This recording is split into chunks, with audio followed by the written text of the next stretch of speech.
మీరు ఇమ్మీడియట్లీగా విజయవాడ తరలి వెళ్ళాలని చెప్పారు.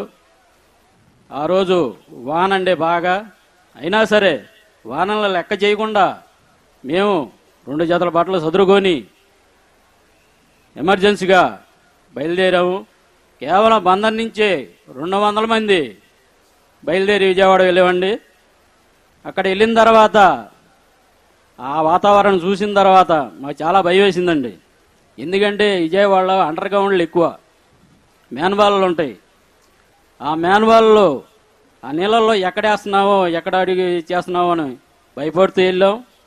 అయినా సరే ప్రాణాలు తెగించి మేము ఆ సింగనగర్లోకి వెళ్ళామండి.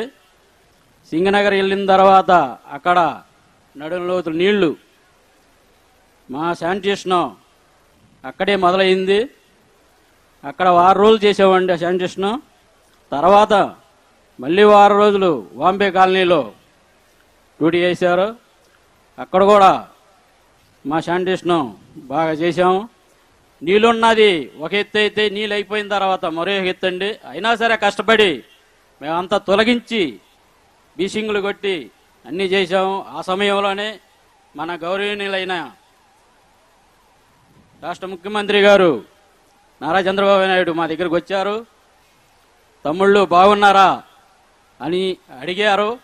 అప్పుడు కూడా మేము ఆయన వచ్చిన సంగతి కూడా మేము చూసుకోవాలా. చాలా సంతోషం అయింది. ఒక అధికారి మా దగ్గరకు వచ్చి ఇలా మాట్లాడుతున్నారంటే చాలా సంతోషకరం. ఏ ముఖ్యమంత్రి కూడా వర్కర్ల దగ్గరకు వచ్చి మాట్లాడరు. కేవలం ఒక్క నారా చంద్రబాబు నాయుడికే ఇది సాధ్యం అవుతుందని చెప్పగలను, గంటబద్ధంగా చెప్పగలను. అలాగే మరుసటి రోజు కూడా నారాయణరావు గారు కూడా వచ్చారు.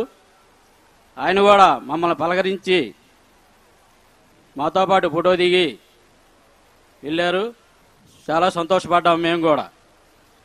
అలాగే ఇప్పుడు మాకు వచ్చి 52 సంవత్సరాలండి. మోకాళ్ళు నొప్పులు మా కాలంలో మాకు రావట్లా. ఆయన 75 సంవత్సరాలు యంగ్గా ఉన్నాడు. లెజెండ్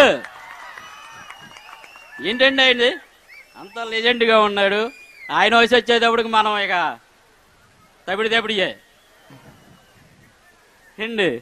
ఆయన రేత్రిపోగులు కలెక్టర్ ఆఫీసులో ఉండి ఇంటికి వెళ్ళకోకుండా ఆయనకి ఏంటండి మన గురించి అంత ఆలోచించాల్సి పని.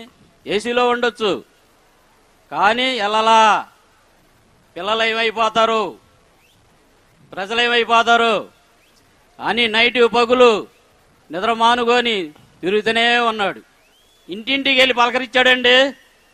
ఇంటింటికి వెళ్ళి అమ్మ ఎలా ఉన్నారు, ఏంటి, మీకు మేమున్నాను అని చెప్పి భరోసా ఇచ్చాడు. అలాంటి నాయకుడు మనకు కావాలి. 10 ఏళ్ళకైనా సరే ఆయనే కావాలి మనకి. ఆ 10 ఏళ్ళు వచ్చేటప్పటికి నాకు 62 సంవత్సరాలు వచ్చేస్తాయి అండి. ఈ 62 సంవత్సరాలు ఇంకో విషయం అండి. రిటైర్మెంట్ వచ్చేలోపు ఆయన మాకు శుభవార్త చెప్తాడని ఆశిస్తున్నాం. ఈ అవకాశం ఇచ్చినందుకు ధన్యవాదాలు తెలుపుకుంటున్నాం. Thank you. దాసరి రామకృష్ణ ప్రసాద్. స్వచ్ఛ చల్లపల్లి అంటే వారు గుర్తొస్తారు. అధికారం ఉన్నా లేకపోయినా చల్లపల్లిలో ఈ కార్యక్రమాన్ని